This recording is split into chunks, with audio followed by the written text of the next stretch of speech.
Good evening. Big audience. Welcome to the February 12th, 2018 Board of Education meeting. Can I have a roll call, please? Long. Here. Here. Here. Mansell. Here. Carson. Here. Savage. Here. Thank you. So as we open our meeting, I have just a few words that I'd like to share. As we gather for our meeting, I'd like to express my deepest condolences to the family of Yaquiz Seamark on behalf of the ETHS Board of Education. We were all very saddened to hear of this sudden loss. To his mother, Evangeline Seamark, please accept our heartfelt condolences. As leaders in this community, this tragedy serves as a reminder for all of us at ETHS to teach, support, and love the young people in our community. We must remain strong in our commitment to be proximate and to provide guidance and mentors for our youth. Still, I know that my words will not serve to ease the deep pain and loss his mother is experiencing right now. Evangeline, we are all thinking and praying for you. Peace and comfort to you. Please join me in a moment of silence as we remember Yaquiz.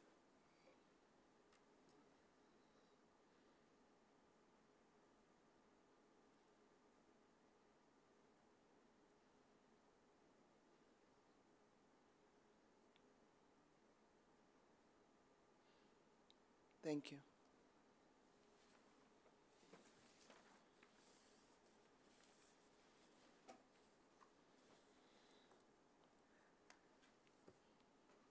So the first thing on our agenda is written communication. Dr. Bevis, do we have any? We have no written communication at this time. All right. So we're at information, and I see we have a packet from Cradle to Career. Dr. Witherspoon, are you going to And we'll welcome Sheila Mary up.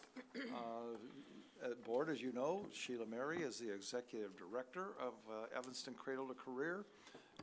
We are one of the partners of this amazing community impact group, and Sheila's going to be giving you an update on what's been going on. Absolutely, and there has been a whole lot going on, so I'm going to give you a brief update. I promised Gretchen I would be brief, and and I'm happy to answer any questions as we go along. So I'm just going to highlight a few areas of the work that I thought might be of particular interest, but I'm happy to talk about anything that anybody is interested in hearing. So first, I am just going to remind you of this slide, which we have shared with you before in a different variation, but just highlights our action teams and the different stages of the work that they're involved with. I'm not going to go into this in any detail, but would be happy to answer any questions about any of the action teams and the work that they are doing.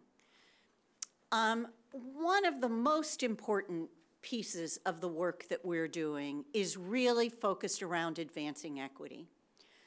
One of the things that became extraordinarily clear from the moment we started the work of Cradle to Career was that equity was the profound issue that was really driving the issues that were of concern that had created Cradle to Career. And so we really have taken very seriously the notion of being a leader, helping to be a leader in driving equity work across the community.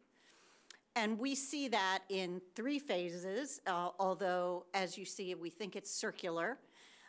One is personal work, that we all need to look at ourselves and our own biases and how we have created and contributed to the inequity that exists in our community.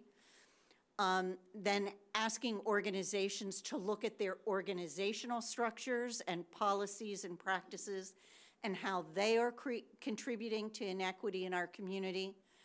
And that we believe that that work combined helps to lead to systems change, which is what is really going to need to happen for this collective impact to realize its promise.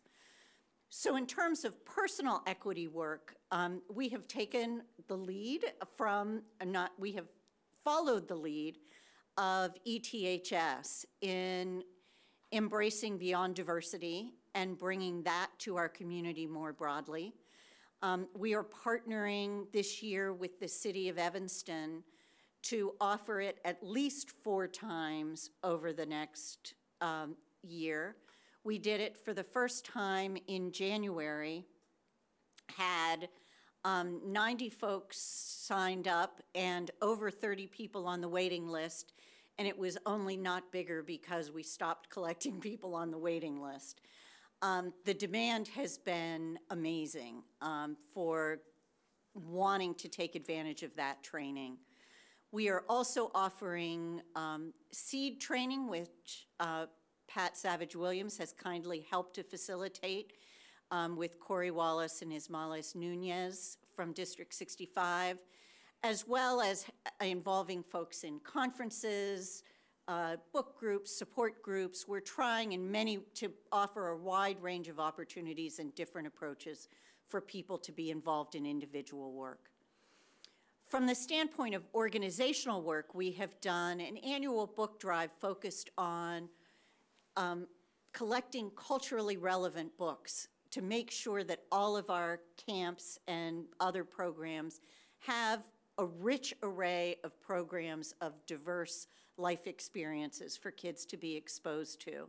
And we hope that's an important model for all of our organizations to think about the importance of having those kinds of relevant books.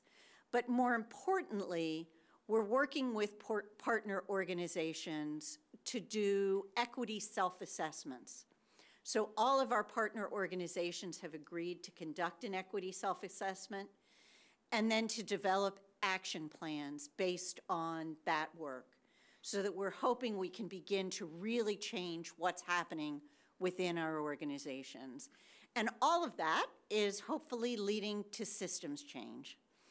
And one small example that I wanted to offer has been happening as we speak right now. As we were talking with folks around summer learning alternatives, one of the things that struck us was how many times we ask families who have financial need to prove that financial need, and how demeaning and demoralizing that is for families.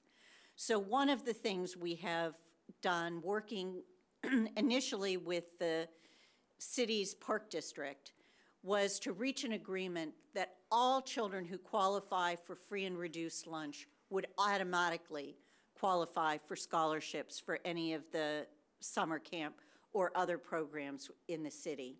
And we're now working to make that true for as many other programs in the city as we can, so that we're encouraging all of our partner organizations to use that standard and other non-partner organizations. So we're reaching out to arts groups and dance groups and various others to try to minimize how demeaning we need to make it to access scholarships and opportunities in our community. So that's just some of the work that we're doing around advancing equity, but that is certainly what we see as kind of the key driver in the work of Cradle to Career. Another thing that has been a major focus for us this year has been around expanding the resources that are available for advancing the work that Cradle to Career is committed to. So one of the wonderful things we have is that we are a United Way neighborhood network, which makes us a part of a broad collaboration across the region of neighborhoods that the United Way has made a major commitment to. And This year, because of their satisfaction with the progress that Evanston had made, they made an additional over $200,000 available to us over what their partnership contribution had been to date. And we decided to use those funds to create collaboratives among partner organizations to advance the work of Cradle to Career. And those ranged from addressing trauma in early childhood programs. So that was a collaboration of all of the early childhood programs that provide Head Start or Early Head Start or Kindergarten for All, coming together to do joint training around trauma-informed practice, as well as hiring a trauma-informed practitioner to provide free trauma counseling to families that they identified through this process as needing additional support. One of the things that we hope those sorts of programs will do is stop young people, children as young as preschool, being removed from programs because of behavior. That we know trauma is the underlying factor when a child is acting out at that age, and we need to be providing supports, not exclusions. And you can see there the list of other kinds of programs that were funded. One of the key elements of collective impact that when you look nationally about what has been effective is the notion that there is no silver bullet. There are a number of collective impact initiatives all around the country who are doing this work. And one of the clear things they found is it's not one thing that happens, but it's a collection of smaller changes that are made throughout the community that build upon one another and really begin to make the kind of change that will move the needle on these entrenched social problems that exist in the community. So this is one of our forays into doing that by expanding some of the resources. And then I wanted to share our experience with creating the Evanston Children's Health Equity Network proposal. This is our, the Illinois Children's Healthcare Foundation sent out an RFP to identify 5 communities in the state that would create a comprehensive system of mental health care for children. And this was, to me, one of the best examples of what collective impact can do I have ever seen. We were able to so quickly pull together all the key players that needed to be a part of this process. We had remarkably smooth negotiations about who was going to take what role and where the funds that would come in would go. And because we had already done all the work around developing a common agenda, we were quickly able to focus on equity as the key element of mental health issue, the key element.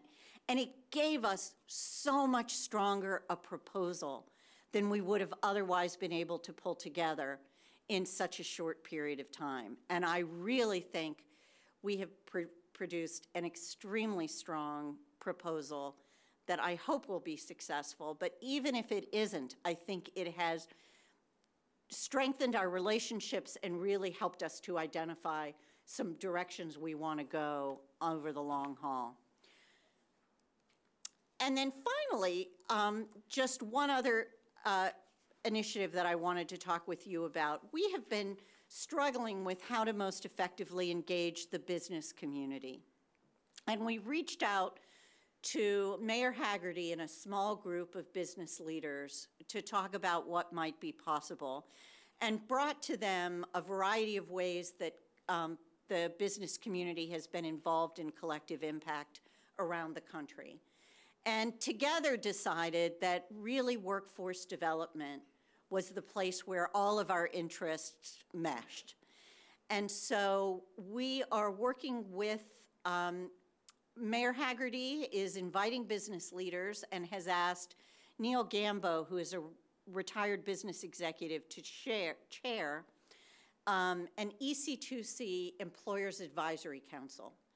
We're working closely with the city and their workforce development and their youth outreach program, our nonprofit workforce development programs, as well as Oakton and ETHS and a number of others, to really pull together how can we create a multitude of pathways for young people to have a livable wage with a livable wage and that allows them to have a satisfying and meaningful career, even if they aren't ready for a 4-year college right now.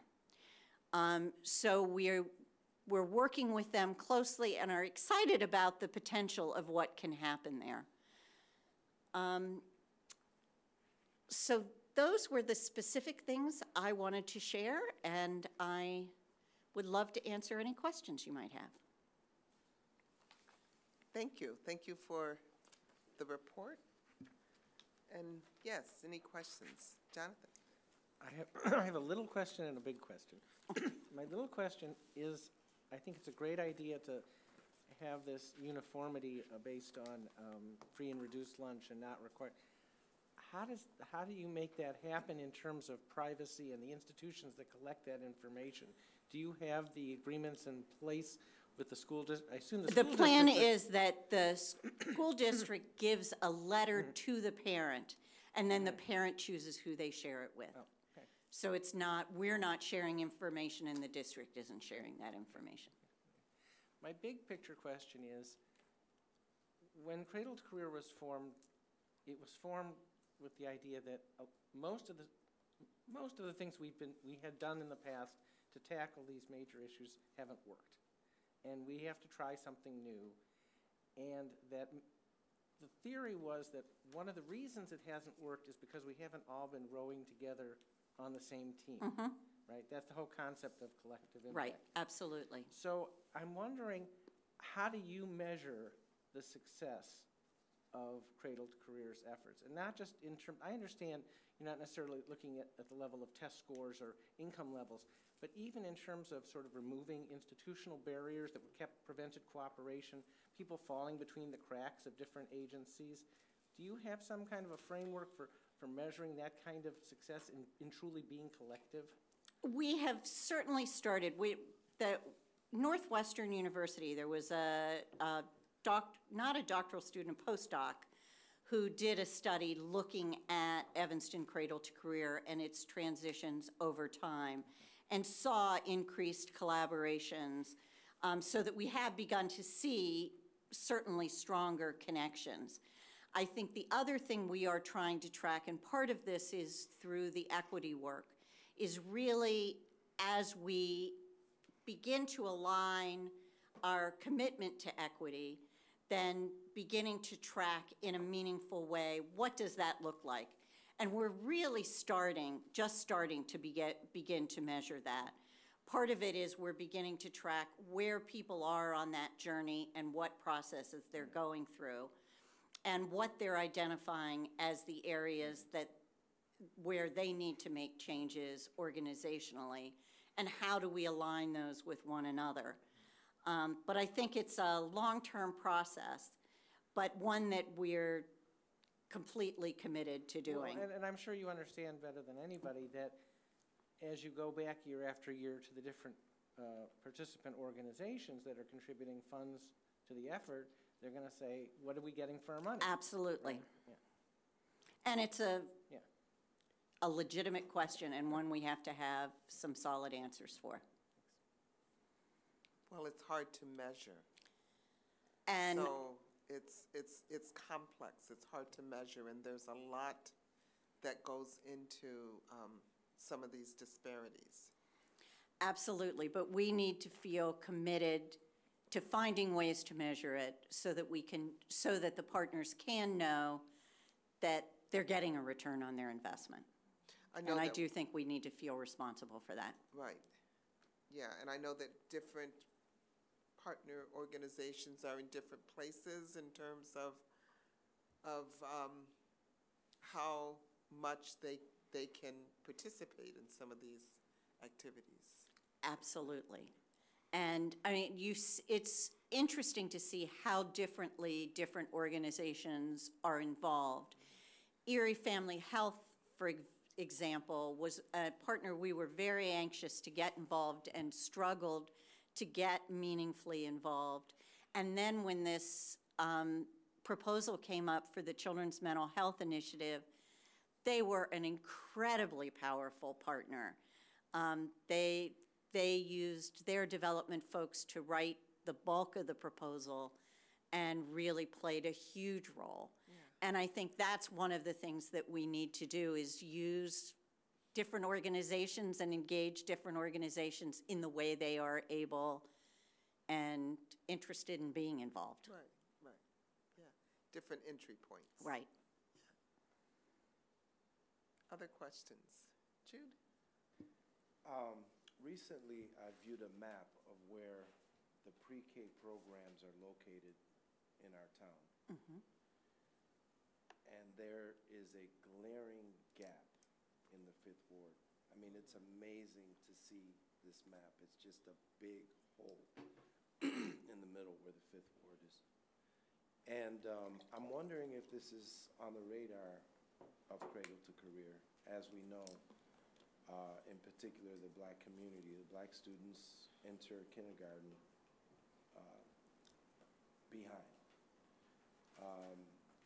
So I'm wondering if this is on the radar, what could be done to increase the number of facilities that serve pre-K students in the 5th Ward. One of the things that's actually interesting, I mean, Monique is smiling over there because they recently opened a Head Start program in Family Focus. And there is Infant Welfare Society also has a program for the youngest children in that building. But I think there's certainly interest in expanding what's possible in that building. One of the things that actually came to as a surprise to us when we began doing the research is that I think we all had assumed that a significant problem was that children didn't have early childhood programming. And the truth of the matter is 94% of children in Evanston go to preschool, which was a much higher percentage than we had expected. So now we have an action team that is looking at, okay, where do they go? What can we learn? Can we learn something by what the level of readiness is? Are there certain programs that have particular strengths that we can take advantage of and really push, including increasing, sharing the information about what's happening in that program across other programs? But we have been surprised that we haven't found that not having early childhood programs was the issue. Now, what you're suggesting is they may be inconveniently located, and that may well be true. But in just looking at the data, it suggests that children are going to preschool. Okay, so just to take it a step further, the level of preparedness is clearly, there's inequity there. Mm-hmm. So maybe we need to look at if there's parity in the curriculum for the early childhood programs. There's something to be looked at there. Absolutely, and there is a team that is looking at test scores across programs and trying to learn a bit more about where there seem to be particular strengths. And we don't want to use data as a stick. We want to use it as a carrot. So we want to identify the bright spots of where there are some really strong programs that can help us to strengthen other programs that exist as well. But that is something that we're very committed to looking at and trying to improve. There's also a team that is focused on the earliest years, the 0 to 3, which I think are absolutely the most fundamental. and they've been working on a talk, read, sing initiative just to increase the level of talking, reading, and singing to children, because we know how important that is developmentally. But the truth of the matter is, we also need to look at if you're homeless or if your children aren't adequately fed, all the talking, reading, and singing isn't going to matter if you don't feel secure and your child doesn't feel secure.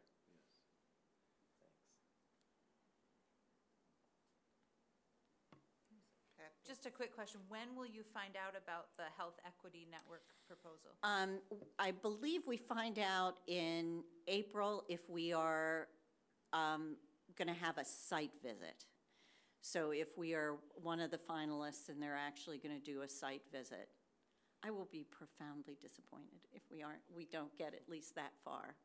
I mean, we are always at a disadvantage in Evanston because the perception is that we don't have need here. But I feel like I can't imagine very many communities who created a stronger proposal than we did. So I would hope that we will get taken seriously despite the perception of Evanston.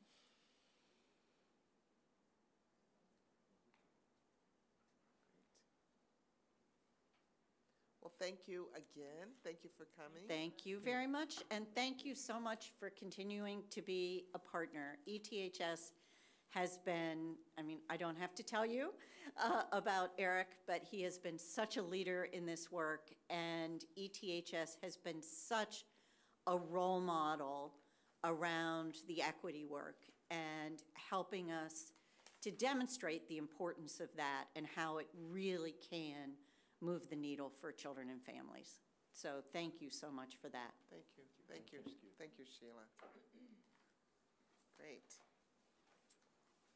Awesome. All right. So now we are at our next item, which is the report on CTE certification programs. Yes, and Shelley Gates is coming forward. Shelley Gates is the chair of our Career and Technical Education Department. She's no stranger to this board, but we like to have periodic, if not annual, at least fairly often, updates, because this is one of the many areas that we have really been working hard to continue building momentum in. And I think once again this evening you're going to be able to recognize the momentum that we have in career and technical education. So, Shelley? There we go. Okay, good evening. Okay, I'm going to give the report, but I am upset about Yakaz passing, so I'm just going to jump in. And normally when I come and talk to all of you, I'm a big cheerleader, but I'm not in the mood, so you're just going to have to kind of go along with me. What I'm going to talk about today is two things. One, just where are we with career and tech ed? So I guess we can go to the next slide. This is just a way to understand the enrollments in career and tech ed. We obviously have experienced an enormous amount of growth, and the way that this little diagram works is we're basically comparing over a period of time from the 2013-14 school year to this school year, and overall we've increased by 36% in terms of enrollments. That is not individual students. Many students take more than one CTE course, but that is enrollments overall.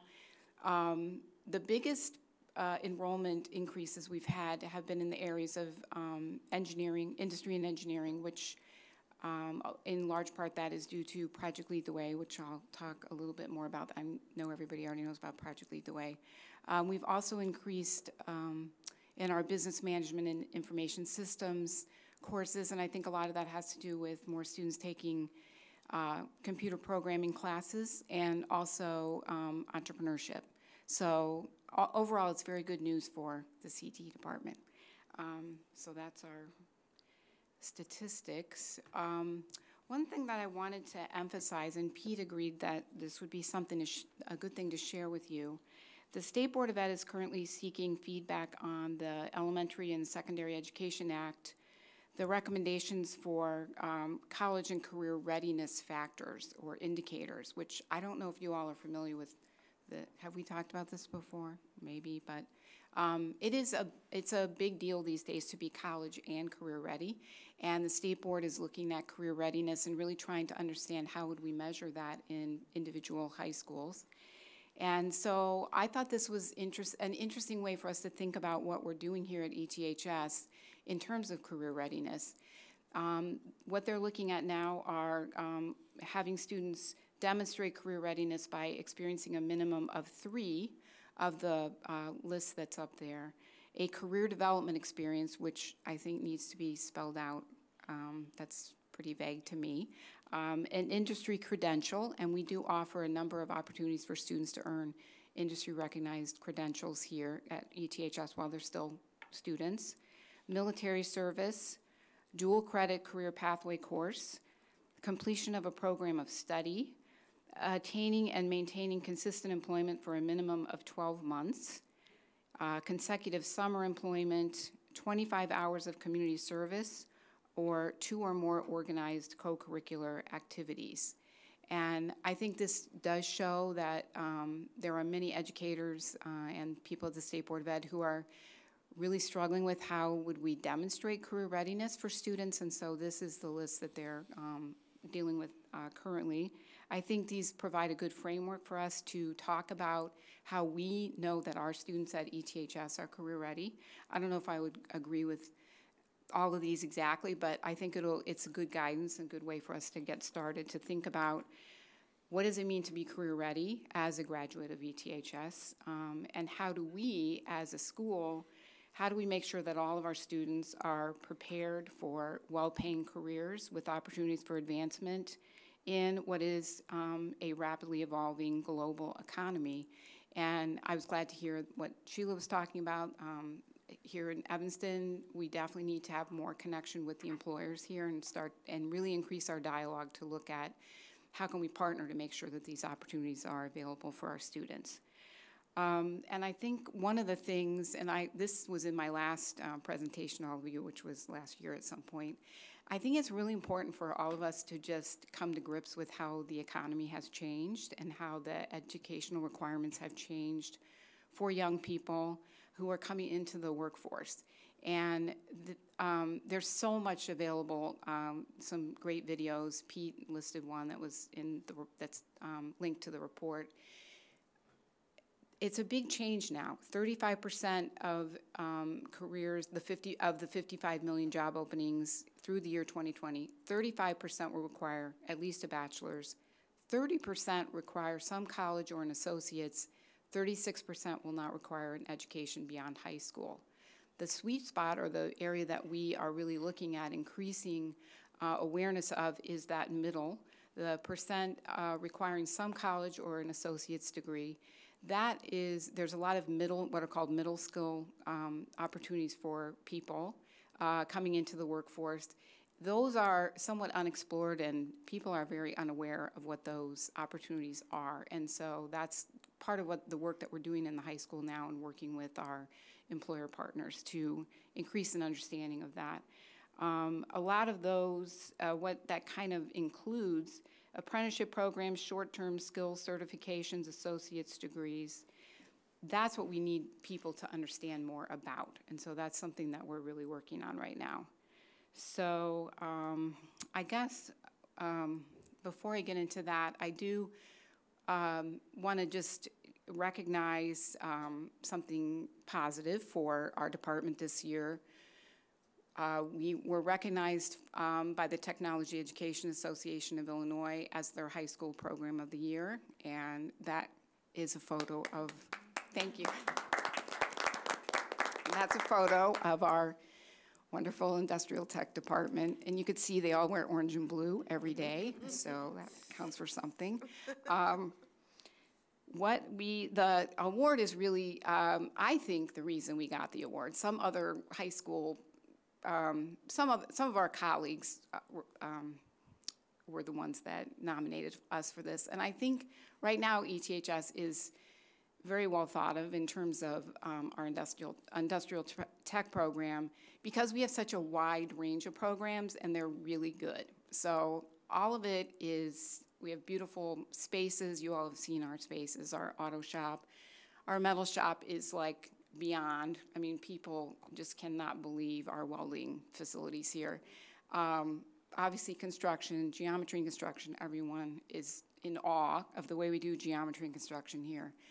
And obviously our Project Lead the Way program. So I think we've really got a fantastic program. And so I was very happy that our teachers were recognized for all the hard work that they do. And I kind of left Gary out. We also have amazing programming, computer programming and computer software engineering program, and so that's involved in that too.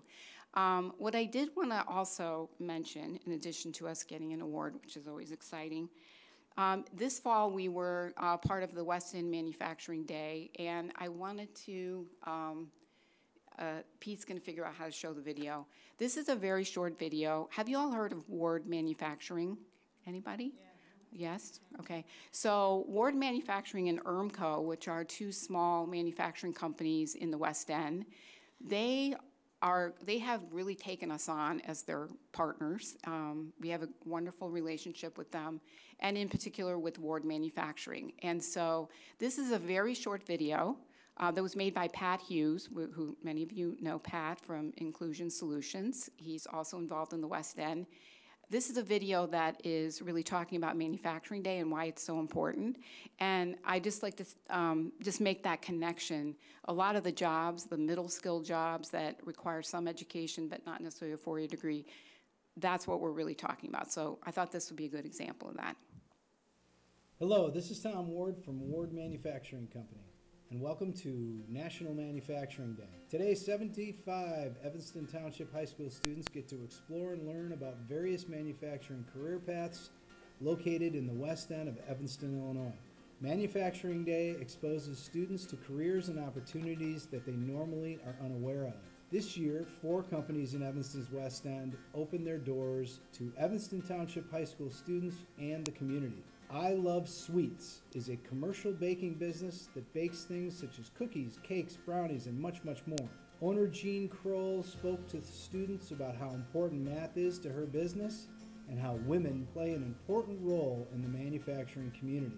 Ward Manufacturing is a precision metal stamping company. Currently, Ward Manufacturing employs 2 Evanston Township High School students that pursued manufacturing career paths after high school. Both are doing very well at the company and provide a great example for other Evanston Township High School students who might not be attending a 4-year university.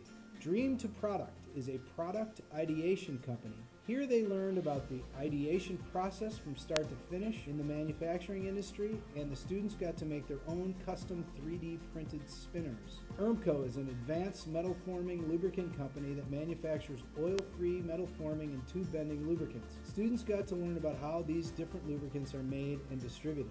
In order for manufacturing companies to fill the 600,000 unfilled skilled jobs that exist today, there must be more connection made between the community and the manufacturing sector.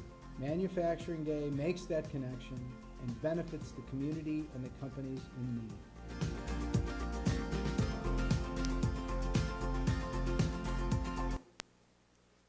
So I thought that was actually a really good video. Yeah, that's really great. told the whole story. The kids had such a great time, and I think it was a really eye-opening experience for many of them, and I like that they got to see such different types of manufacturing companies. So anyway, so we're obviously going to continue that partnership. One of the young men that you saw in the video, David Abrams, he is an apprentice there at Ward Manufacturing. He got the job right out of high school. He is taking manufacturing classes at Oakton, which the company is paying for. He has a 401k, and he is doing fantastic. So I think he's such a great role model. His parents were very concerned about what he was going to do after high school, thinking about a gap year. And Mr. Lawrence, who's in the picture there, he suggested to, as a teacher of David, that it was probably better for him not to take a gap year and that he should really just get an internship at Ward, and it's worked out great. So I'm hoping that we can replicate that with a lot of other students. I think it also has really helped the employers on the West End have I'm just going to say this, a better attitude about our high school students. Not everybody wants to hire high school students. They sometimes have a bad reputation, which is we are trying to kind of overcome some of those stereotypes that employers have about high school kids too. So it's been a really great experience on both ends. Go ahead. Yeah, I just wanted to add one thing. When we talk to parents and we talk, educators, and we talk to people in manufacturing, one of the things that the manufacturing folks always say is, this is not your mom or dad's manufacturing space. And what you just saw was an incredibly clean space. Those manufacturing spaces were incredibly clean. There was a lot of technology. So the idea that manufacturing is this dirty, grimy kind of space is not true. And that's one of the things that we've had to like myth bust with parents, I would say. And that comes up when we have our advisory groups. So I just thought I'd share that because that video kind of highlights that, does a great job of that. Yes, it does. Okay, so that's a couple of things I wanted to brag about. And now, okay. I have one more video to show you. I'm trying to be a little high tech tonight. The next video is a video that I actually took myself, but before I show it, I just want to say that one of the very exciting highlight for us this year with Project Lead the Way, and you can see all of our classes there.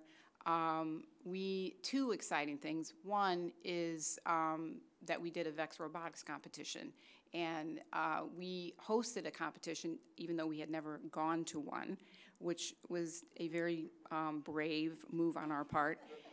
And thanks to our engineering teachers who think they can do anything, which they pulled it off, but it was very challenging. And I just also want to do a shout out for our Women in Engineering section of Intro to Engineering Design, which has been a fantastic success. And we have done some research, and I think I shared that at the last meeting. It's such a very positive feeling for a lot of the young women in the course, and many of them are going on to additional engineering classes, so it's really worked out the way that we had intended. And we also will be offering a women-only or a women in computer programming section next year. So our Intro to Computer Programming course will be offered in a women-only section of that as well with a female teacher. So that's new for next year, and so we'll see if students are interested. We'll know that pretty soon. So I just want to show you, have any of you ever been to a robotics competition? We haven't really had them in Evanston, but this is like a worldwide phenomenon. VEX Robotics is all over the world. They have an international competition, but the one that we hosted here looks just like all the others. We got a lot of help from them to pull this off. So I just want to show you what it looks like so that next time you all can come and volunteer. We need a lot of volunteers.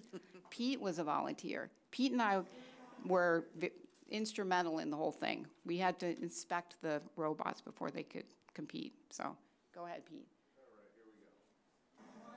All right, here we go. Go get it.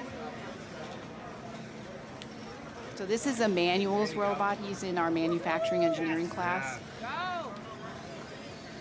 Ooh. Nice job, Emmanuel. Get it in there. Basically, you're kind of trying to scoop up the cones and put them in a certain place. Can we do it? Yeah.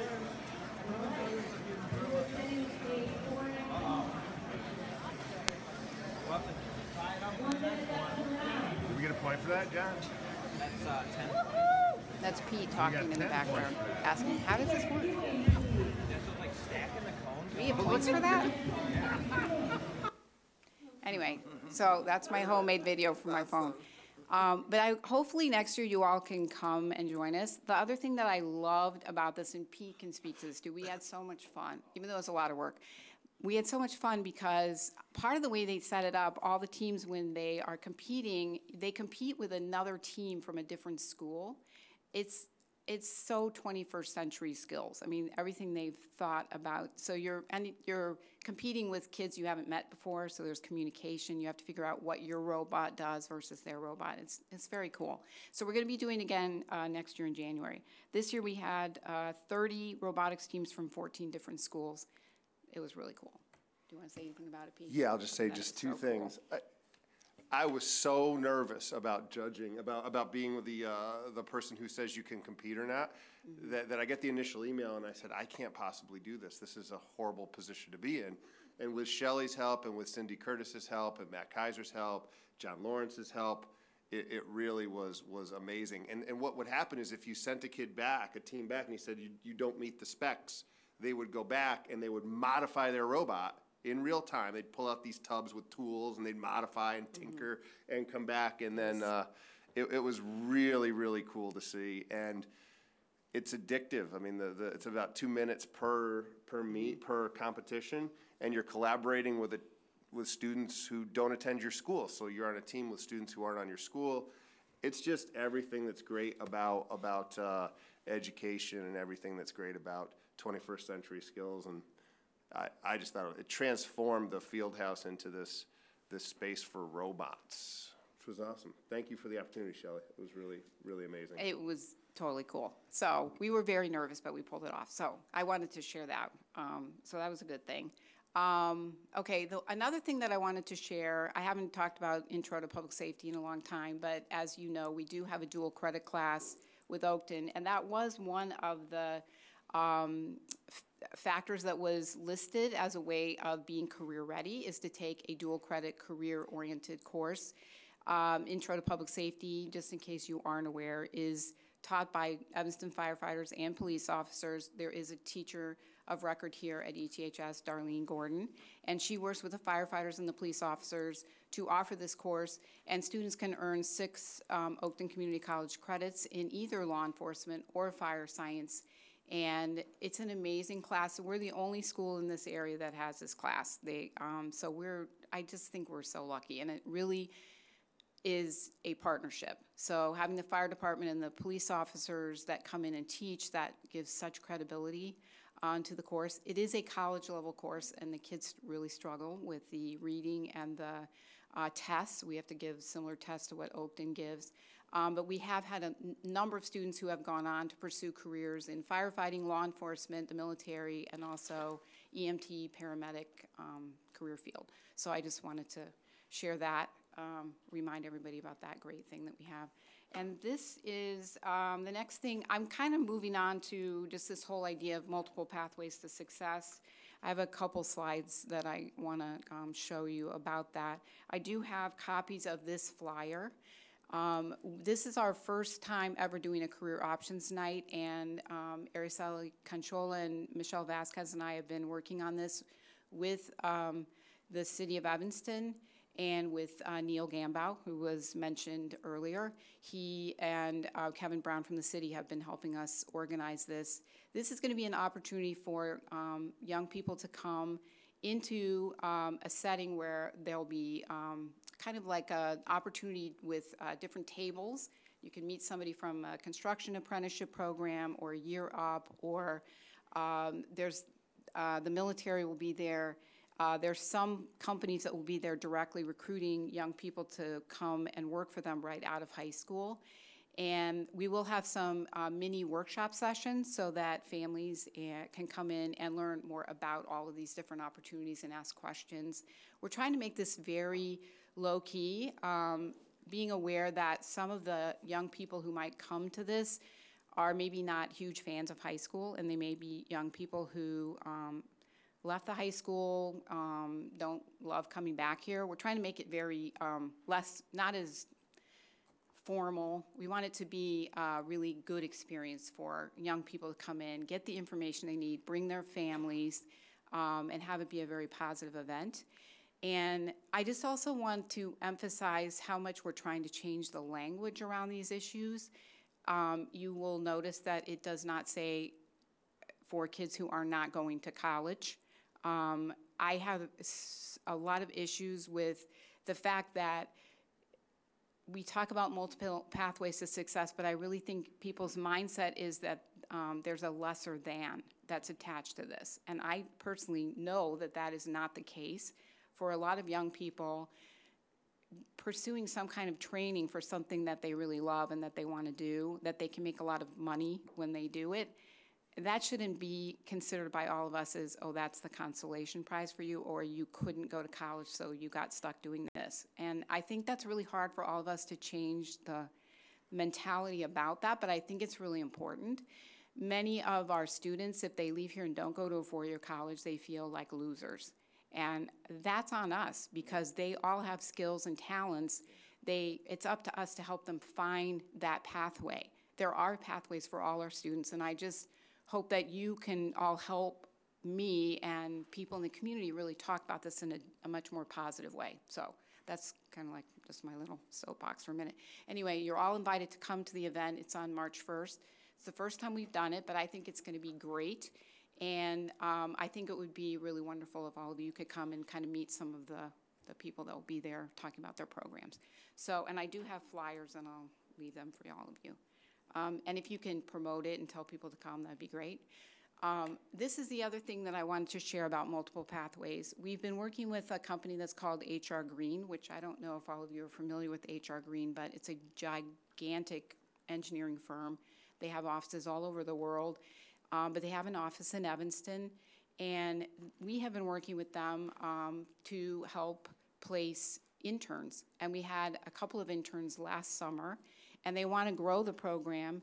And I just want you to all look up there and see. I mean, they are willing to host or hire interns from ETHS for any of these pathways. And so you can see CAD designer, operator, survey technician, construction management, building inspection, code enforcement and compliance, and also water treatment operations, which they actually work with a lot of water departments, not in Evanston because we have our own fantastic water department here, but there's a lot of other communities that they work with in terms of that.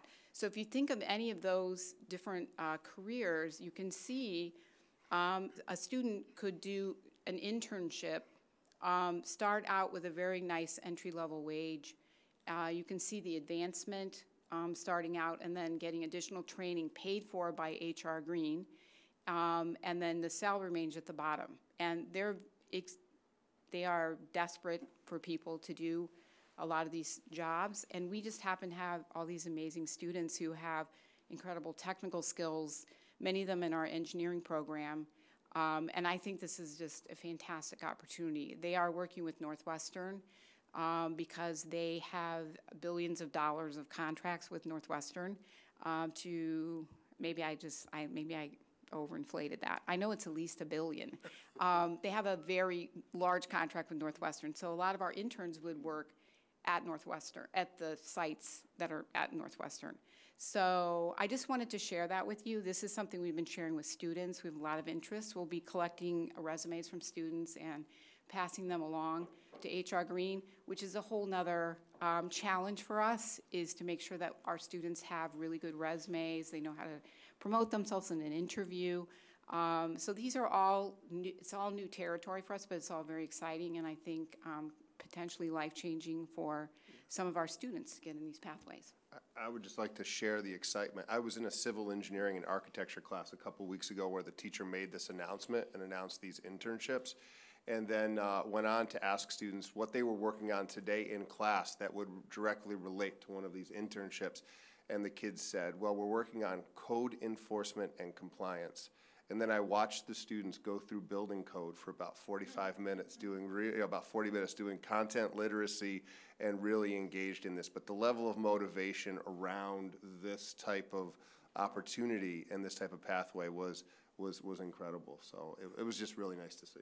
Yeah, so I'm really excited about this. It's kind of new, and we're hoping that this could be something that we could expand to a lot of other employers in Evanston, and working with Northwestern is obviously very, I think that opens up a lot of possibilities as well. So that's all. Okay, so I just wanted to sort of end with, these are our challenges.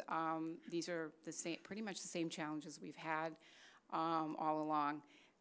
We just have to really be on top of what's going on in the world of work, and with technology, we have to make sure we're teaching the kids what they need to know. We have to, again, this is my biggest issue, is awareness of and acceptance of the idea of multiple pathways. We need a lot more partnerships with employers, and we need to continue to increase the numbers of students of color and women in STEM pathways. A lot of the fields that I just showed you definitely need more women, more students of color, to encourage them to enter into those pathways, leading to really great career opportunities. We're continuing to work on our interdisciplinary partnerships within ETHS. We work with the math department on geometry and construction and algebra and entrepreneurship and computer science, but I'd like to see that expand into the science department as well. There's some biomedical engineering that we are looking at right now through Project Lead the Way. And then we just have to make sure our students have all the skills they need. There are still too many students who leave ETHS without a resume. That's one thing. But also, some students do not have the academic, technical, and employability skills that they need. And I think that's just a real area that we all need to, as a whole school, really focus on to make sure that the kids are career ready, college and career ready when they leave here. So I think that's it, and I have one more slide. I decided to throw in a little shout out for Introduction to Fashion, which just started this year. And those are some sketches from, those were actually from last semester. They are into sewing now. So if you want to come in and watch them use the really expensive sewing machines we got for them. So far, it's going well. Well, they're super nice, and they were paid with grant funding, Mary. State of the art, Mary. Grant funding paid for the very nice sewing machines. And then I also wanted to show a photo of, here's some certification earners. These students were in our highest level culinary class, and they earned the Serve Safe Food Manager certification, which really can open doors. One of the students, and I forget which one, but she went on a job interview and she got the job right away, because having those certifications is really important in the food industry. So that's all I have in my report. Does anybody have any questions? Wow, thank you. Jude has a question. So this is for Shelley or Pete. Do you guys have any idea what percentage of the CTE students are Black or Latino? Because what's going on in my mind is this is just such a phenomenal vehicle for multiple pathways coming out and out of high school, and I'm looking at the unemployment rate in this town, and I'm thinking there must be a disconnect somewhere. So that's why I'm asking, any idea what percentage of the CTE students are Black or Latino? Actually, I didn't put that in this report, but in our last report, we did look at that, and the enrollments in career and tech ed reflect the overall population of the school in terms of ethnicity. But I would say that is not true in engineering. We definitely need to work on increasing the number of students of color in engineering. It has increased, but it's not where it needs to be. Otherwise, I would say career and tech ed is we really reflect the whole school. Now, whether or not everyone takes the same things away from it in terms of getting a certification or a passion for a particular field, that's a really good question, and I understand what you're asking. Yeah, I think that's something we need to work on. I do sometimes worry about employers in Evanston too. You know, we have a work study kind of program or a practicum class, and I know that Brian Stone, who's the teacher of the class, he does feel that sometimes not all the employers in Evanston are ready to hire all of our students. And, you know, so I think that is a reason for us to build more relationships with the employers so that they can meet our students, we can have a more robust partnership with them, and possibly also hold them a little more accountable for providing those opportunities for Evanston youth. Thank you. So, I just throw that out as a challenge for all of us. Yeah, I think I you guys agree are with doing you. a great job. Thank you. Pat? Thanks, Shelley. That was a great report, and thank you for You're all your welcome. work. I was really excited when I got to tour last summer and just see even a part of all this wonderful work was really, really great. So thank you. You guys are doing a terrific job. You mentioned this in your challenges and opportunities slide, but I wonder to what extent you're working or trying to work or thinking about working more with other departments and all the other academics within the school. I did some work with the Kellogg Foundation a few years ago, and we had young people who were doing these really interesting, some of the kinds of programs you were talking about, really cool internships and getting into really good jobs, but as they got in there, realized maybe when they were 20 or 25, that, geez, if I went back and got a 4-year degree, I could advance my career even further, and this is something I'd really like to do. And I guess I want to make sure that we at ETHS are supporting those kids who go on to do really cool internships or jobs after high school, but maybe down the road decide I'd like to go on to a 4-year school. We've done our part in preparing them, and I just wonder how you're engaging that. So when work. you say preparing them, are you meaning preparing them academically, or are you talking about preparing them in terms of they really know what a pathway looks like so that they could say, I know that eventually I could get a 4-year degree in architecture while right now I'm doing my internship and I'm doing CAD drawing. Eventually I'm going to go on. Do you mean more like awareness of that? Yeah, it sounds like you're doing that already. Like you've Yeah. really, the kids are starting to see that pathway. I guess it's more the traditional, if you will, academics, and just making sure that they're ready so that they aren't at 22 having to kind of go back and prepare areas that maybe they I weren't. Yeah, a little I bit, feel and then like- we'll go back. I think there's two things really in play when we think about the future for our students. One is the future for our students whom we want to pursue career pathways, right out of high school, credentials, stacked credentials, and that. There's also a group of students who go off to college, get a 4-year degree, and have no idea what they want to do. That's a huge problem as well.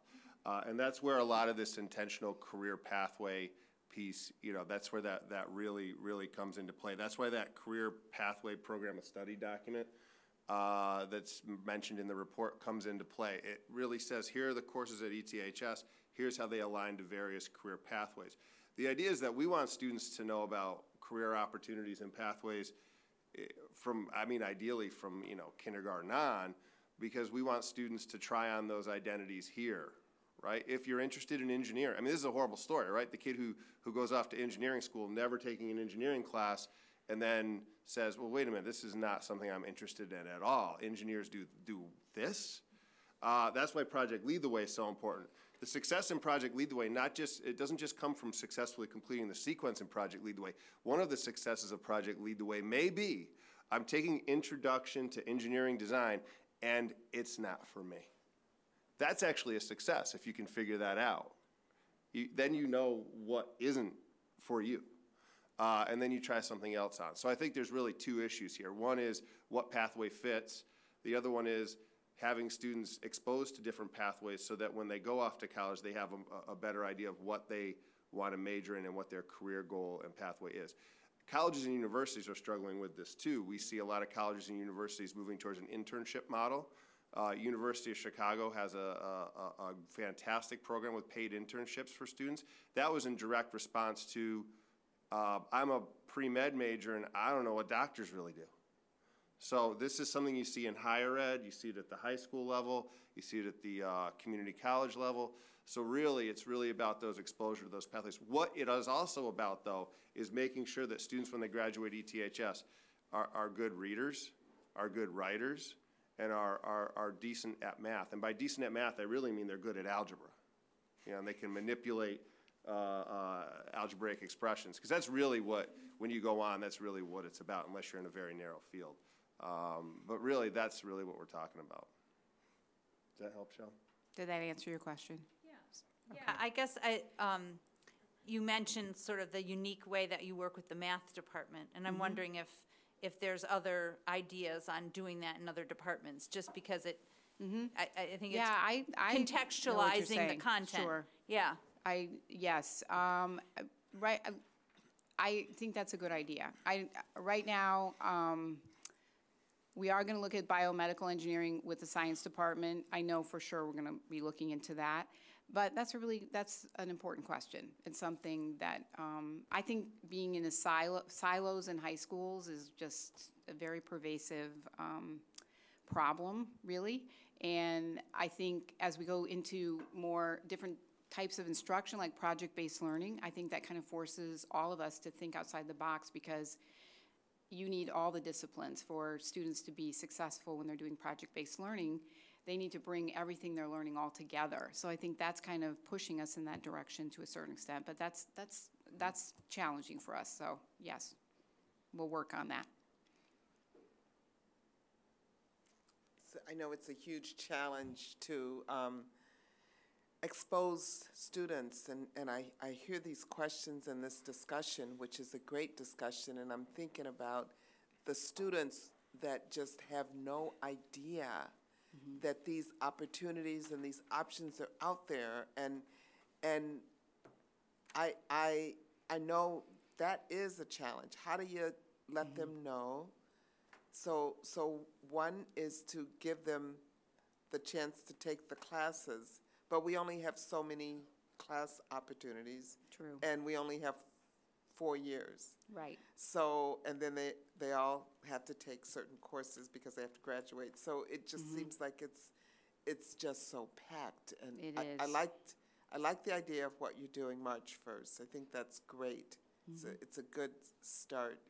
But does it make sense to reach back even a little bit more into junior high school and kind of start exposing these kids to some of these classes and yes, I think that's huge. And that's something, I mean, I have been working with the Evans STEM group a little bit more now, and because in terms of exposing middle schoolers to different STEM career opportunities, and also having the students who are involved at YOU or Metamedia at the Y, those students, then for them, like, oh, I really like doing this. Well, what course can I take in high school? I mean, something that simple, which we kind of just assumed that kids would figure it out. Well, you like that, so you should take programming, but I don't think that translates particularly well for kids, and families don't always know.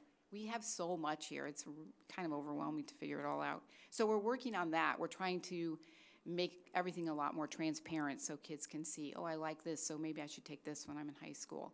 I think one of the huge benefits that we have at this school, every student at our high school has to take at least one career and tech ed class and 2 fine arts, or 2 CTE and 1 fine arts. That makes such a difference, because every student is going to be in a course. Hopefully it's one where it's something they end up liking, but at least that opens the door for them and they can see what are some of the opportunities for me. Right. I agree, though, that I just think we just have to continue to do much more than we do. Yeah. I think the ICAP process is helpful for kids too. We're doing career assessments and career interest inventories and that sort of thing in Freshman Advisory Study Hall. I think that's huge. I think that really helps kids think, oh, wow, you know, I should be at least thinking about this now. And who am I, and what am I going to do someday? Like, those questions we just need to keep asking them. Right. So, yeah, I agree with you. It's really tough. Yeah, and challenging the less than theory, you know. Absolutely. We're, you know, on one hand, we try to encourage students to go to college and be ready and do well, you know, but then on the other hand, you know, we want to make opportunities open for everybody. I mean, it's it is really complicated. We're not obviously the only school struggling with this. Yeah. I think this is a national problem. Yeah. And that's why when we've been working with the German American Apprenticeship Association, and to them, the German model is just so much better in terms of helping young people figure out a path and start making money right away while they're still learning. And it's just, everything here is very fuzzy, and so it is challenging, but I do think more of the partnerships that we're trying to develop now will give kids chances. I mean, if you have an internship like at HR Green, I mean, we have 2 students who were with them last summer, life-changing for them, you know, but that's like 2 kids. Like, if we had hundreds of internship opportunities for high school students, then I really think we would see a lot of, that would snowball. And the kids would tell each other about what they're doing, and so it would just increase everybody's understanding of what's out there. So we're just kind of at the beginnings of it. Starting, yeah. I'm also thinking about what you said in terms of trying to get some of the Evanston business owners to take in our kids. And, you know, I was thinking, since I'm in special ed, how that works in special ed. We have often a person that we've designated as the transition person, transition coordinator, and they do all the reaching out, because it's hard for a teacher to do that. And Absolutely. you know, so just something to kind of think about down the road, how that can maybe, someone can get some. And it's pretty labor intensive. I mean, all the building the relationships with employers, and then also understanding the students well enough to know how to make those matches. Right. It does take a lot of time. It's so. very time consuming. Yeah, so that's a challenge. Yes. That's a challenge for us too. A few things to work on. Thank you so much. A few things to work on. Okay, thank you. That's awesome. Thank you. Thank you both. Thank you, Shelley.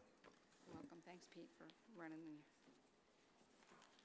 Here, Pete, take these. Okay, so let's see, where are we?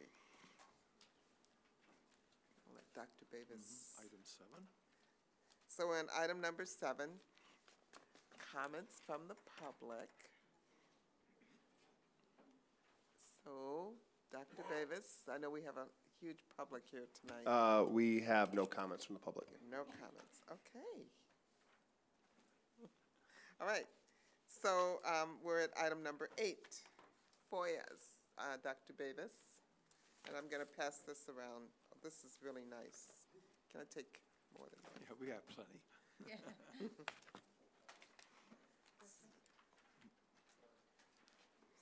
All right. We have 25 FOIAs in the packet. We have Wallace, 6 from Meadows on the 17th, 4 from Meadows on the 18th, 4 from Sinker, Zipjack, 1 from Zipjack, 1 from Welch, all on the 18th, 1 from Johnson on the 23rd, 2 from Meadows on the 24th, 1 from Bartling, 1 from Wagman, 1 from Bookwalter on the 24th, 1 from Mihalik on the 29th, and 1 from Johnson on the 30th. Okay. And they're all in the packet. Yes. So, question, John? Yeah, I have a question about, that relates to FOIA. I was surprised to learn from a member of the public that for the last 6 weeks, there's been correspondence going back and forth between the Illinois Attorney General's office and District 202 concerning the adequacy of the district's responses to FOIA requests. And I'm just wondering why we haven't been told about that. You want Yeah. I'll try to answer that. Those are not FOIAs.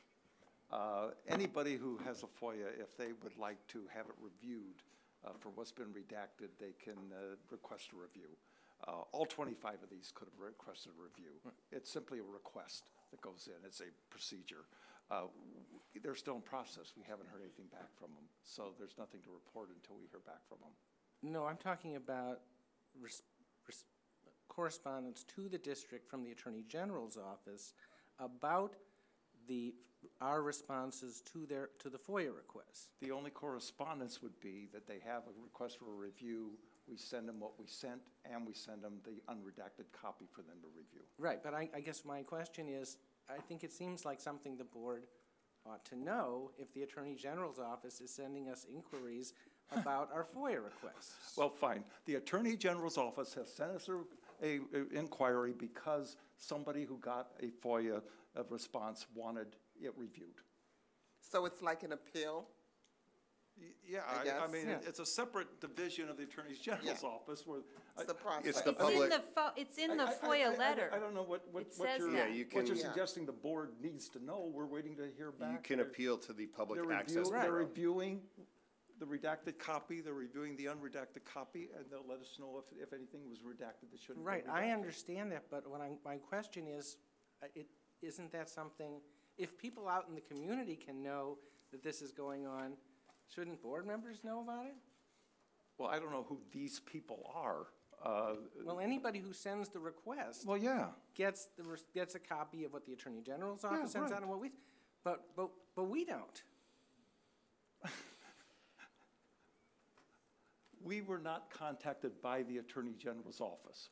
Somebody who had a redacted copy asked the Attorney General's Right. office to review it. So they requested the information Yeah, from it us, does. and we're still waiting to hear back from them. They'll compare the redacted and the unredacted, and they'll determine if anything. But sometimes, when the Attorney General's office gets these requests from individuals, sometimes they just say, you know. Never. No, but Never. they, They always ask to review it. They never do But the- not ask to see both copies. but the findings of the Attorney General's office are that this is something worth pursuing. There are no findings. When there are It says findings, that. we It will says it right return here. with that. How do we know that? What's there to know? This is not an investigation. Any human being on the planet Right. Earth and any country can send us a FOIA request. We can respond. Yes. When we do, we may have to redact some information, such as people's email addresses. If the person who receives it Yes.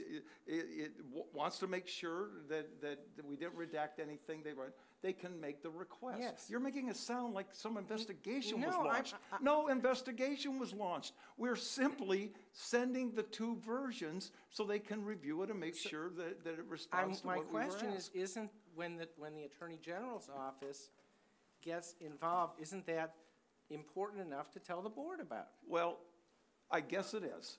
I mean, you're acting like Well, the maybe- Attorney General Well, is doing some big investigation. If I could, But we'll be glad to tell you that, Mr. Baum. Thank you. Well, thank you very much.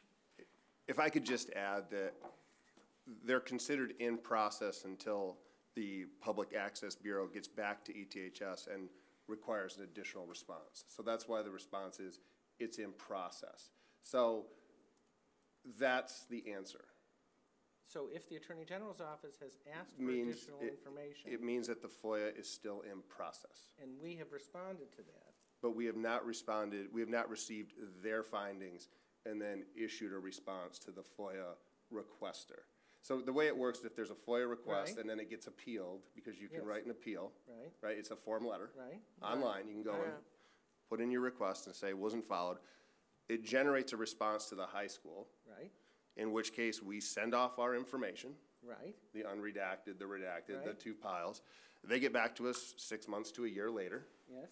at which point they will rule you either complied with the initial request or you have to provide additional information. So we are in process on those FOIA responses currently and will be for 6 months to a year. So it takes that long? There's a backlog. Have we ever, had to go back and, We would be notified by the Public Access Bureau okay. to make changes to the response. So I don't know that I want to know every time somebody, We'll be glad to Turns tell you. back. This I is don't not know that I secretive. wanna know We'll be that. more than happy to tell you.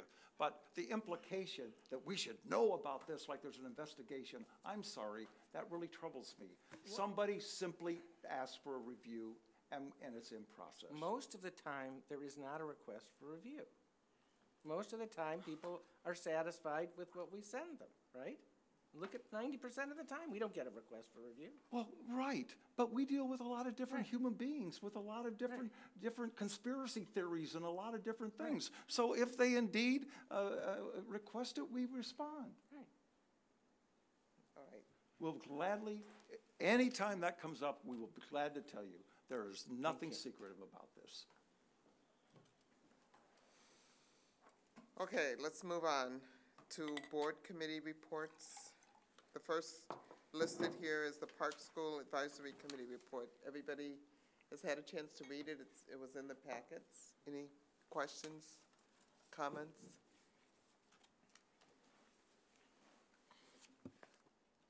Jonathan, you want to add anything?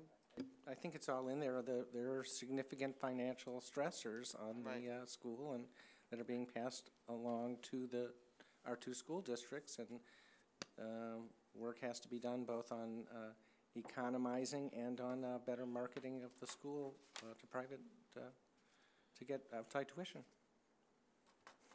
Right. Thanks for the report. I think it was, as usual, very thorough and helpful in light of the financial issue involved.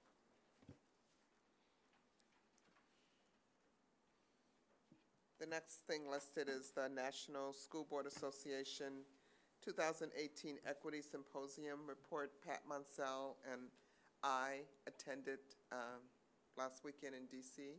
Pat, is there something you'd like to share? Yeah, well, it was a really a good conference. As Pat said, Pat and I went. And there, just a couple quick highlights.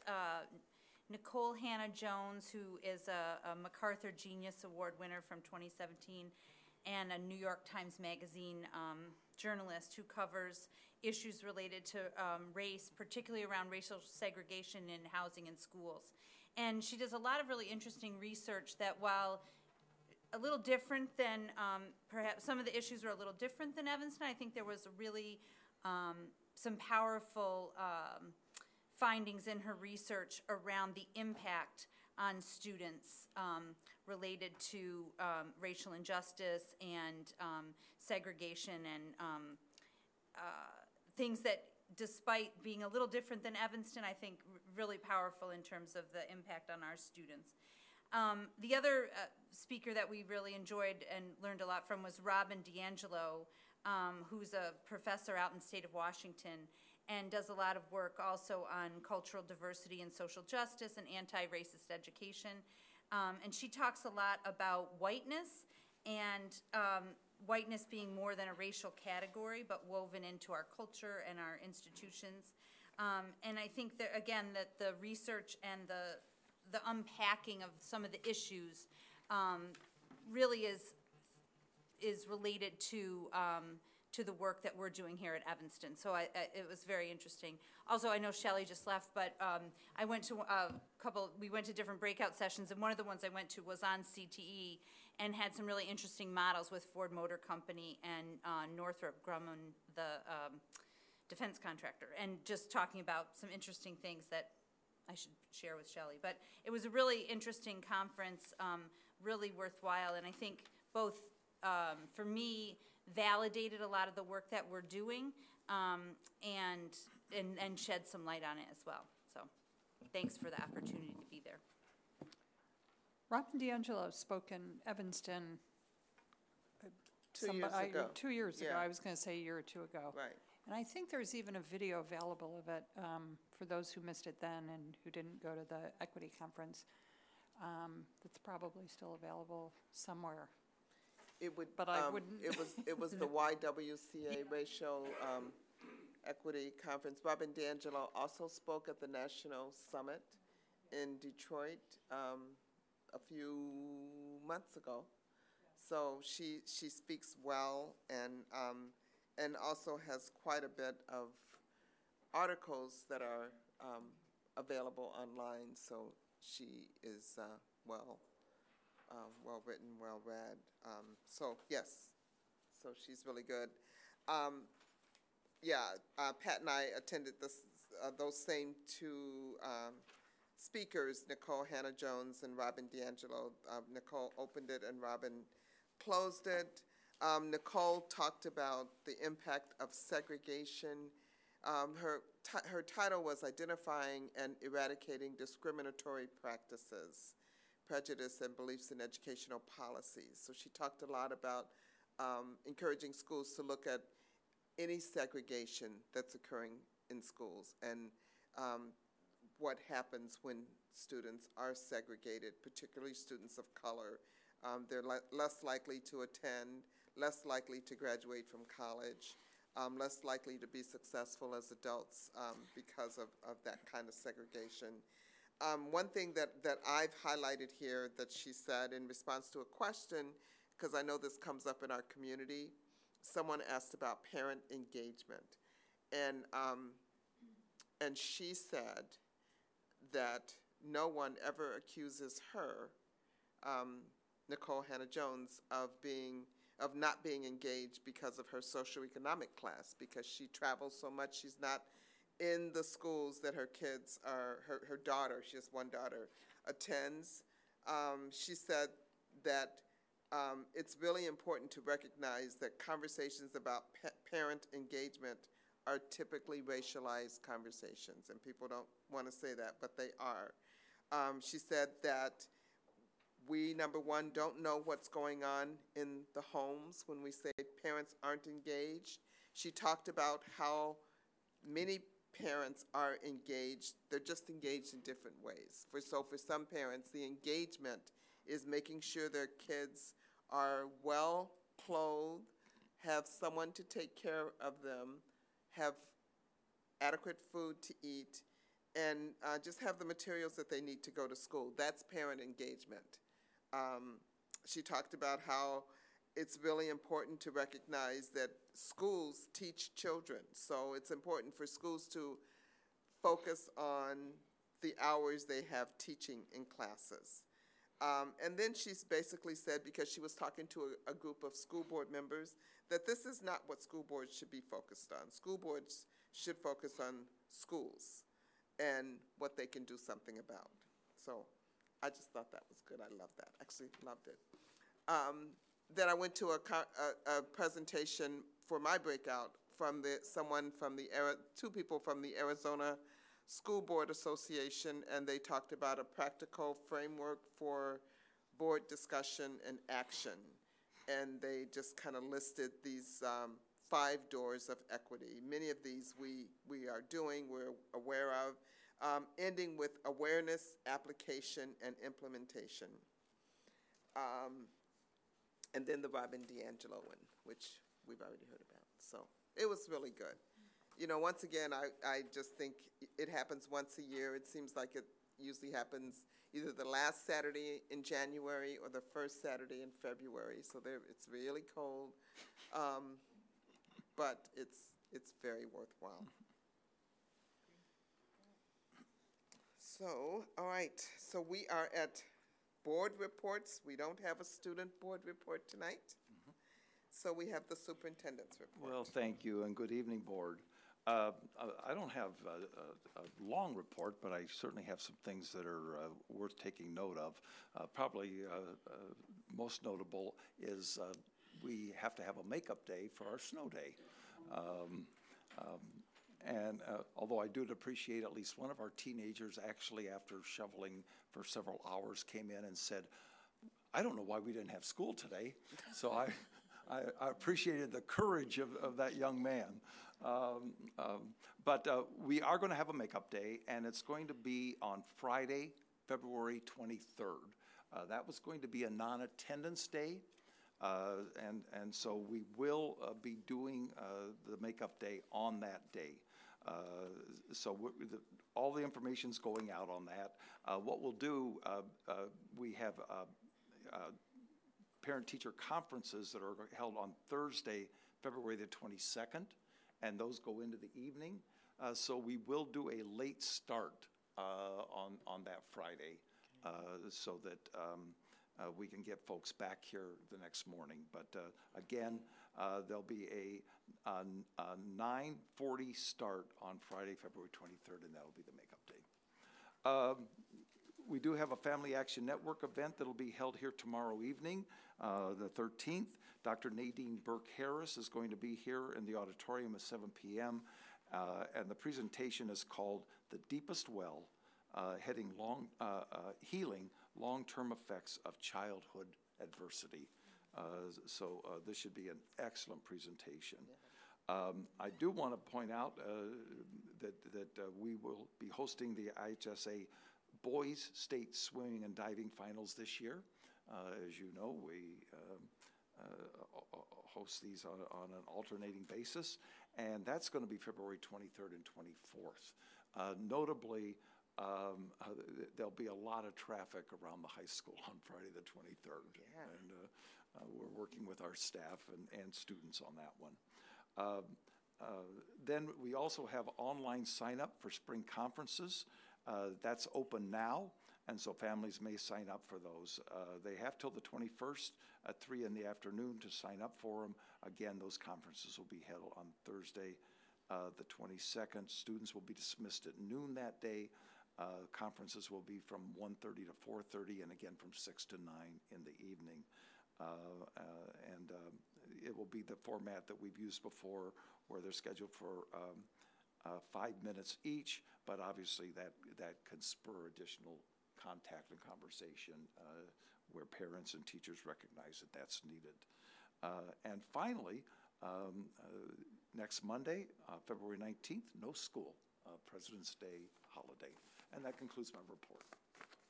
Thank you. All right, so Ms. Bodino is back, and we are at item number 12, the mid-year budget review.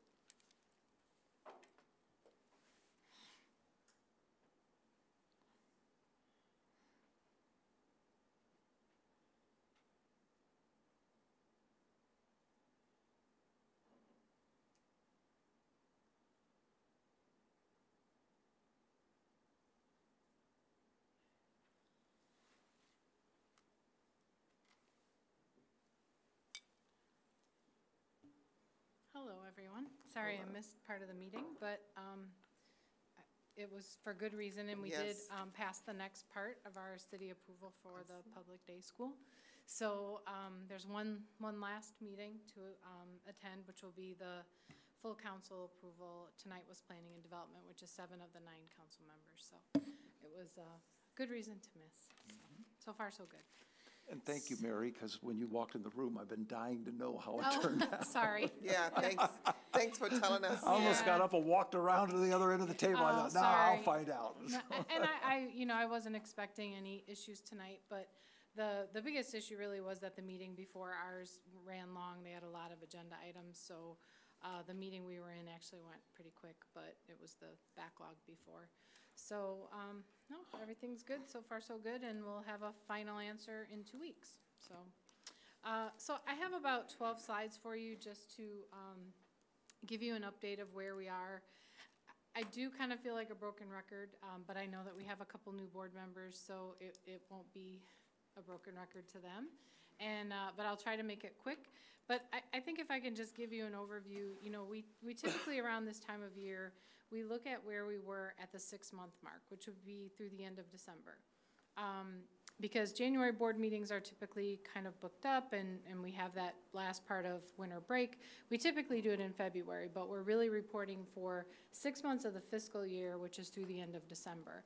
So I do want to mention that, you know, we wouldn't necessarily expect all of the expenses to be right at 50%, because really halfway through the school year isn't until the 3rd week in January, I think. So when we look at academic expenses and everything, you know, that mid-year mark would really be more like January. So this is what I consider to be a formality for you, but it's a tool for us to just make sure that everything is on track and to really look for big issues, you know, if something comes up where something looks out of line.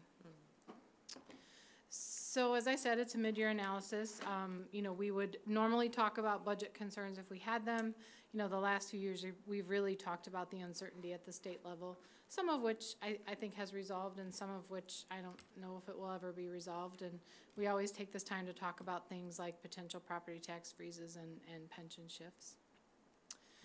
So these slides can get a little, I'm just going to say boring, but we just look at the percentages of where we are, and I've explained that sometimes things aren't quite at 50%, which is good. We want to really look for things that are over 50% and just make sure that there's a reason. So we start first with the education fund, which of course is our largest amount of expenses. Our revenues this year are just over 47% of the annual budget, which is slightly ahead of last year and isn't really unexpected with the way that property taxes and property tax refunds do come in. We sort of expect it. I did notice that when we look at through the end of December, some of the federal revenues were lagging, But since then, in January and early February, they've been collected and we're caught up on those. And that really, some of the biggest federal revenues like Title I, Title II, those grants don't even start until September. So typically by the time we get our first expense reports in and get some of that money back, it's not always evenly distributed in the first and second halves of the year. So the expenditures in the ed fund, which again, this is where you really see that not at the 50% level because we're not halfway through the school year yet. They're a little bit higher than last year's pace, but they're still below 50%, which I think is right on track. I seem to be missing a slide. Oh, they're just out of order. Sorry. Okay, so the tort fund, really small fund that's just required by law. The revenues are from property taxes, so they would have a similar revenue percentage to the other funds that collect taxes. However, the expenditures are always used up right away because when we pay our insurance premiums, we just use up the required allotment in this fund, which I think is $365,000 off the top of my head. So it's not a lot of money. It's a required fund. It's kind of just a technicality. So our second largest fund is the Operations and Maintenance Fund, which runs, basically what goes on in the building. Again, it really lives mainly on property taxes, and so the revenues are similar to what you saw in the Education Fund. I did notice, and this is why this process is good, I noticed that the expenditures were high percentage-wise in this fund, so I wanted to dig in a little bit. And back in November of 2016, the board approved for summer of 2017 capital projects to transfer an amount from the Operations and Maintenance Fund. And so we did do that during the 17-18 year as those bills started to come in July and August. And so there was a valid and expected reason for that. Bond and Interest Fund, which is where we pay our debt service on our bonds. Revenues are a little bit above last year at this time. Primarily, it also survives on property taxes. The expenditures are at about 78%, which is also expected. Most of the principal payments on our debt are due December 1st, and so in June, we typically just pay interest. So we see in the first half of the year that most of the expenses are incurred for the principal payments. Transportation Fund, this one's kind of interesting because it's been changing a lot over the last few years. The revenues are at 54%, which are far ahead of last year's pace when I checked. Our budget for the revenues were reduced, however, because we expected the expenses would be less. We've been really coming in lower than in previous years each year for our transportation expenses, and most of the expenses in that fund are for special education. So the special education department has worked really hard in trying to streamline and reduce some of the transportation costs. So when you reduce the expenses, you expect less revenues because we get some state reimbursements for those. So it's kind of, they go hand in hand. If one is reduced, the other would be as well. So we've collected a good portion of the revenues, but that revenue budget is less than it's been in the past. The expenditures are at about 35%, which I think is great. However, there's probably a month or so of bills I'm imagining that are kind of in the pipeline now. So I think we're kind of right on track to where we have been in previous years. The IMRF fund, which is actually IMRF and Social Security Fund, survives on property taxes, and it's just below 50%, kind of same old. And the expenditures are just a little bit lower than we were last year at this time, which is good. We just want to make sure that we're not seeing unexpected increases in IMRF and Social Security expenses. Capital Improvements Fund, we didn't really have a lot to report. You have the detailed numbers in your packet, but the revenues so far for the Capital Improvement Fund are just what has been secured this fiscal year from the foundation, from their fundraising. And the expenditures that we see so far in this fund are primarily just what was needed to finish up the summer 2017 projects, so bills that were paid after July 1st. We will be coming back to the board in the spring with a financing plan. This is our every 2-year bond issuance year, so we'll be coming back to you. We spoke a little bit about it in November with the capital improvement plan, and we have some pretty good news, I would say, as far as funding and what we can afford. And from what I've spoken to our bond advisor, she's pretty confident that a AAA rating is definitely within our reach again. So she's not seeing a lot of changes in those things from schools that are doing well like we are. So just in general, budget concerns and general revenues, the state payments have for the most part caught up. We have to do some account structure changes for the way that the state is now bundling some of the state revenues. It includes some of the special ed, some of the along with general state aid, as well as some of the bilingual small grants that we get. So those are kind of lumped now, and so we kind of are still figuring out how to unwrap that, those state revenues. So property taxes real quickly, the current CPI that came out in December is 2.1%. That's a number that you've been hearing us talk about for a long time because it's exactly the same as the number for the previous year. So in Cook County, where the tax levy is split over 2 years of CPI, that means it's 2.1%. So, you know, will there be a pension shift? I don't know. Will there be a property tax freeze? I don't know. It passed, I believe, the Senate in May. I know Gretchen's always up on this. I think it was May, passed the Senate, but I've not heard a lot of movement since then. We have an EdRed meeting next week, and they usually try to kind of keep us up on what's going on at the state level. I don't know if there's anything you I think the EdRed meeting is going to talk about ESSA, actually, and less so about this, although there's probably going to be an update. But I think there is some figures that are supposed to be coming out. There's been some communication between regional advocacy groups and the Illinois State Board of Ed to try and clarify some fuzzy questions that remain after that. Yeah, yeah. I mean, there clearly are some unanswered questions around that. So you'll know when we know, so. Just a couple of points on what we do each year for contingency planning. You know, we continue to refine our projections as information becomes available. I think late February starts the sectioning process. Usually we talk about things like the 9th grade class size estimate, and the sectioning that's needed to fulfill some of those things, and that's where you get into discussions about FTE increases, if any. And I think that's it. I do have, while you're letting me know if you have questions, I have a budget calendar I want to show real quick.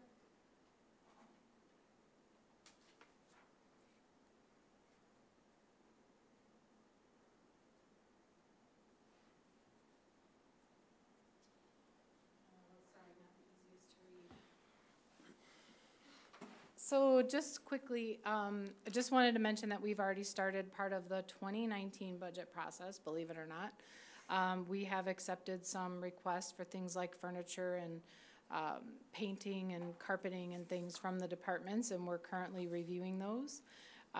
We then have meetings as needed with departments regarding those requests, as well as changes that department chairs and administrators might be requesting on their budgets in particular. They only control, I don't want to say control, but they typically deal with a few lines in their budgets for things like commodities and purchase services. So we do have those discussions in the spring. And then I can move the slide down if you need me to, but basically in May we complete those budget numbers because we come to you in June. And we've been trying to do that at the first meeting in June the last few years because that's our last night meeting for the summer. So typically the first meeting in June, we do bring the tentative budget to you, publicize that, and have an official budget hearing. So that is, we're already underway for our 2019 budget. Any questions? Okay. Thank you, Mary. And thanks for the update on the city. Okay, so we are at our action items. The first action item is approval of resolution of intent to reimburse certain capital expenses from proceeds of a future bond issue. Move approval. Second. Roll call, please. Yes? Yes. Yes. Yes? Yes. Yes. The next item is approval of revision of the lease for the public day school. Move approval. Second. Roll call, please. I just have a quick question. So is the approval of this lease revision just a date situation? That's what I gather from the memo, but I just want to make sure there was nothing else. Okay, yeah, there's no other substantial change to Okay. the lease. You know, we originally were to start paying on the lease back in October, and so that's been shifted a full 6 months, and the landlord's been a great partner in that. Yeah, I just wanted to reiterate, Great. that this has really been a really great landlord. And the other thing, because of the change in timing, so we've pushed back, but then we do need to get it started so we could get in and, do the remodeling. But he's also pushed back the end date so that it was a little longer, so it would extend through a following school year, so we wouldn't have it expire during a school year, 10 Very years. accommodating, yeah. So, yeah, very Yeah. accommodating. He was at the city meeting tonight as Oh, well, that's by the nice. way, our Yeah. attorney and the landlord, and so it's nice to be a unified front. Yeah. Good. Okay. Roll call, please. Yes. Yes. Yes? Yes. Yes. Yes. Next item is approval of press policy issue number 96. Move approval? Second? Roll call, please. Yes. Yes? Yes. Yes. Yes. Yes. Next item is release for public information minutes of closed sessions, July 2017 to December 2017, and destruction of closed session tapes. Move approval? Second? Roll call, please. Yes? Yes. Yes. Yes. Yes. Yes. The next item is the consent agenda, which consists of approval of minutes from January 16, 2018, closed session minutes, January 16, 2018, regular minutes, approval of bills, personnel agenda, appointments to staff, support staff, change in status, educational and stipends, leaves of absence, maternity and paternity, return from leave of absence, resignation of coach, and other suspension. And that's it, right? No I addendum. have, before you take a motion, I have a question. Rather than getting to the motion and then having to amend the second on the motion. There is a piece of our consent agenda, specifically in the bill list, and specifically within the bill list, the Frantic Rattle-It bill, that I would like to take off the consent agenda. I'm not prepared to vote on that bill without seeing the more detailed version of the bill. But I'm happy to approve all the other bills on our bill list. So I prefer that we could just isolate that one item and remove it from the consent agenda. If you guys want to go ahead and approve it without me, that's fine. I totally get it, but I can do this in whatever way you want. If somebody wanted to make a motion, I can amend the motion, or we could just remove it from the consent agenda and then do a separate vote if you want. So I didn't mean to disrupt I think your second suggestion is probably the format we've done before, where you pull that out and vote on it separately. Yeah, and that if you work? want to vote on it separately, and I'll Yeah, yeah. sit back on that. Okay. So we'll do that. So I'm happy to make a motion to approve the consent agenda, accepting the Frantic Rattle-It bill, and I think there's only one payment through services through the end of December of 2017, removing that single item. Is there a second? Second. Okay. Do we need a roll call for that? Yeah, Yes. So we're you're approving the it bills, without and the then you Frantic need to go Rattle-It. back Okay. to the one other. So, that was pulled out. Correct. Okay, so just we moving pulled it that up. out. And actually, you're approving the consent agenda, Right, except for that one. item. minus that. Minus. Okay. Minus Roll that call, one. please. Yes. Yes. Yes.